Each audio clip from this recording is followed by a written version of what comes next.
Okay, so this is me having removed the exhaust, the entire system from the motorcycle, and this is why my exhaust gasket seems to have taken a big hit. I'll have to dig this one out and go in with a new copper gasket, which is going to be round, as you will see in some time from now. So I'm going to be pulling this fellow out and going in with a brand new gasket.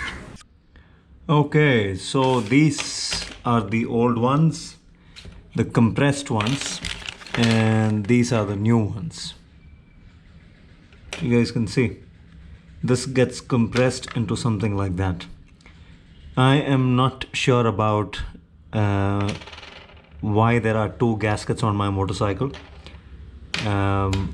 I don't know if this is how it is from the factory, but anyways, we'll go about seeing if one does the job. I'm going to put in one, and then I'm going to be tightening up the studs, the exhaust manifold studs. That is, if I can't get it to seat fully, completely, then I'm going to be forced to add another gasket. But anyways, these two fellas, they get compressed into something like that. That thin there. It's just kind of gotten dark in here, and I didn't really have the mind space to go about filming everything.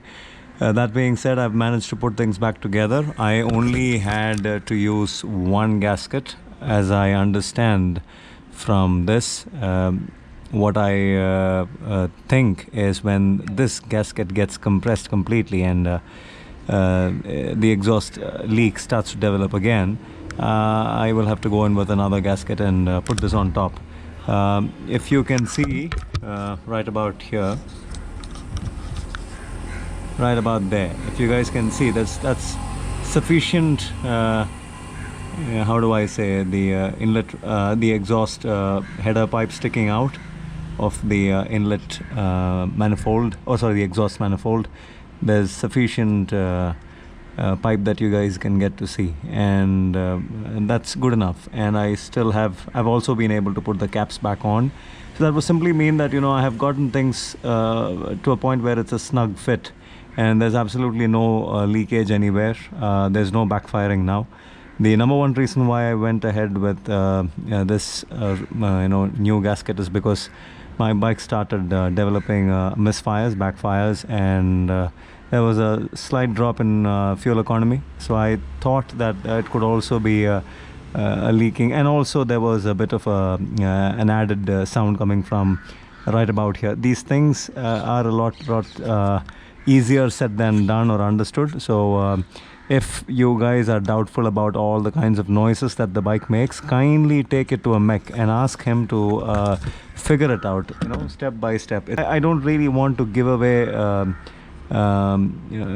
things here that will confuse you, but all said and done, there's a different sound to every single component, and with years of experience, you can isolate one from the other, you can distinguish one from the other, and you can start isolating things to get to where the problem actually lies.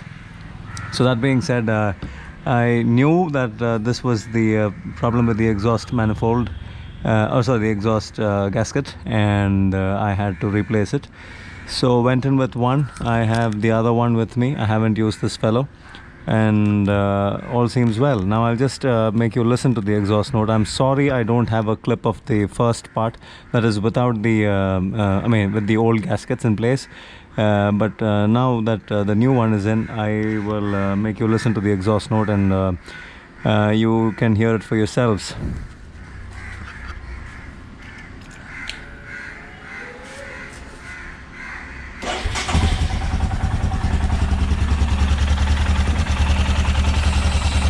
So that's the note, and that's how the engine sounds, as good as new. No leaking, no ticking, no nothing. I've managed to resolve one problem after the other. So that's how the exhaust note sounds. No leaking anywhere in the system, and that's how it should be. if you watch very carefully, no backfires as well.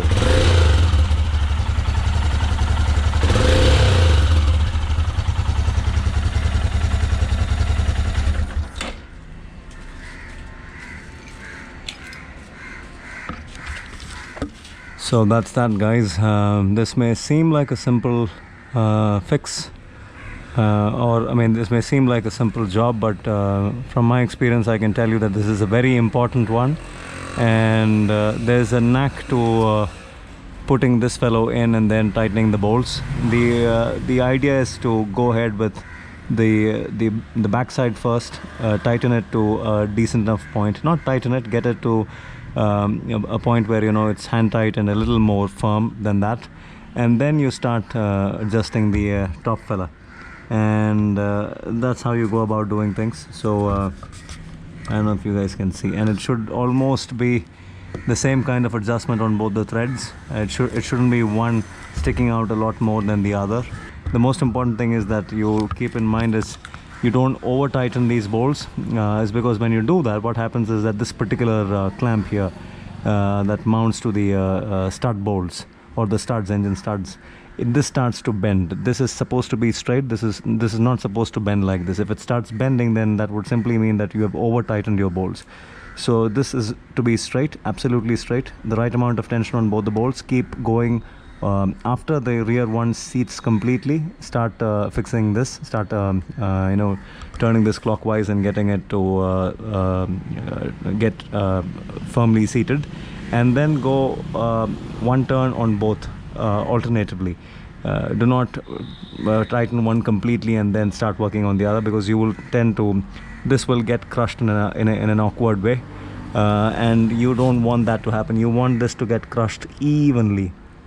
And anyways, if you guys find this hard to do it yourselves, if you don't have the understanding of how to go about tightening bolts without really breaking anything, or without really crushing this in an awkward, abstract manner, I would highly recommend you take this to a roadside mechanic.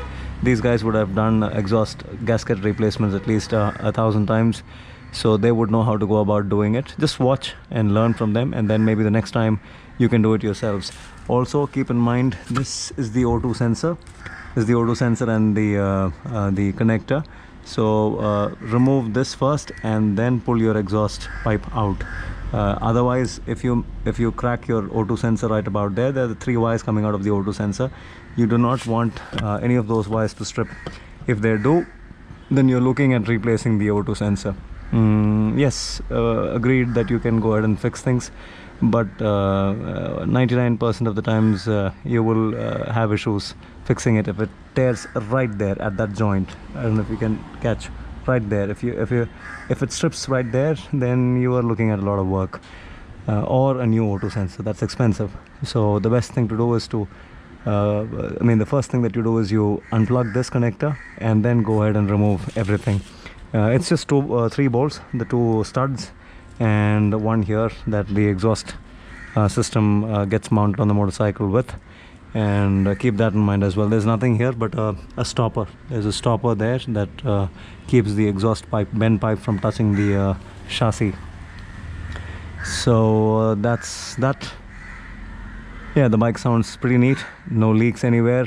I'll have a quite pleasant ride now, and hopefully this will be the end of it, and I will be able to get this bike washed and cleaned and ready for the trip. And yes guys, I'm going out on a long trip. Don't really know where, but I'm starting off on the 3rd of Jan to Mysore. From there we'll see. So yeah, it's me and Ashi and a fully loaded motorcycle and plenty of off-road adventure. So we'll keep you guys posted. Signing out for now, your friend Ben.